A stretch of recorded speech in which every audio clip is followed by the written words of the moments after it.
ఈరోజు సడన్గా దాని మీద ఒకవైపు ఎల్ఏ మినిస్టర్ గారు ఇంకొక వైపు ముఖ్యమంత్రి గారు మాట్లాడడం, మరి వారు మాట్లాడిన తర్వాత ప్రధాన ప్రతిపక్షానికి మైక్ ఇవ్వమంటే మైక్ ఇవ్వకుండా సభను వాయిదా వేసుకున్నటువంటి తీరు ఇది పూర్తిగా ప్రజాస్వామ్య విలువలను మంటగల్పే విధంగా ఉంది. అంటే ప్రజాస్వామ్యంలో ఎప్పుడైనా ప్రతిపక్షానికి అవకాశం ఇస్తారు, ప్రతిపక్షం మాట వినకుండా సభ జరగదు. కానీ ఇక్కడ కేవలం అధికార పక్షం వాళ్ళు మాత్రమే మాట్లాడి ప్రతిపక్షానికి అవకాశం ఇవ్వకుండా ఎజెండాలో లేని అంశాల మీద వాళ్ళకి ఇష్టం వచ్చినటువంటి విధంగా మాట్లాడి అట్లీస్ట్ అవకాశం కూడా ఇవ్వకుండా వాయిదా వేసేటువంటి పద్ధతి ఇది పూర్తిగా ప్రజాస్వామ్య విలువలను శాసనసభ సాంప్రదాయాలను మంటగల్పడం తప్ప ఇంకొకటి కాదు. అయితే ఈరోజు కాళేశ్వరం ప్రాజెక్టు మేడిగడ్డ పర్యటన పెట్టి ఏదో గత ప్రభుత్వం మీద బురద జల్లాలనేటువంటి ప్రయత్నం వాళ్ళు చేస్తూ ఉన్నారు. యాక్చువల్గా కాళేశ్వరం అంటే ఏంటి?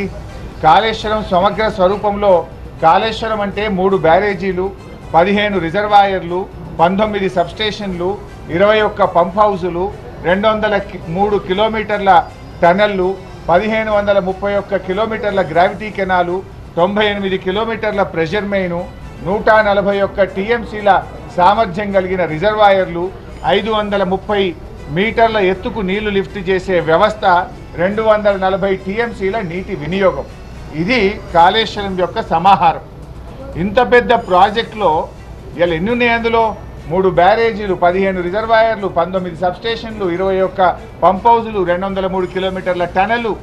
ఇదేది చూపకుండా ఒక బ్యారేజీలో కొన్ని పిల్లర్లు కుంగిపోతే దాన్ని భూతద్దంలో చూపించి కోడిగుడ్డు మీద ఈకలు బీకే ప్రయత్నం చేస్తూ ఉంది ప్రభుత్వం. నేను అంటా ఉన్నా ఈ ప్రభుత్వాన్ని, మీరు వెళ్తూ ఉన్నారు సంతోషం, వెళ్ళండి. వెళ్ళేటప్పుడు మార్గ మధ్యంలో రంగనాయక్ సాగర్ రిజర్వాయరు, మల్లన్న సాగర్ రిజర్వాయరు, గలగలా బారుతున్న కూడవెల్లి వాగు, ఫిబ్రవరి నెలలో కాళేశ్వరం నీళ్లతో ఈరోజు కూడా కూడవెల్లి వాగు గలగల బారుతుంది. పక్కనే ఉన్న పచ్చటి పంట పొలాలు కూడా చూసి వెళ్ళండి. కాళేశ్వరం ఫలితాల రైతులను అడగండి. మీరు వెళ్తేటప్పుడు దుబ్బాకలో, సిద్దిపేటలో, బెజ్జంకిలో, కరీంనగర్లో, గజ్వేల్లో కాళేశ్వరం ఫలితాలు అందుకున్న రైతులను అడగండి. ఎలా మాకు మేలు జరిగిందో ఆ రైతులు కూడా చెప్తారు.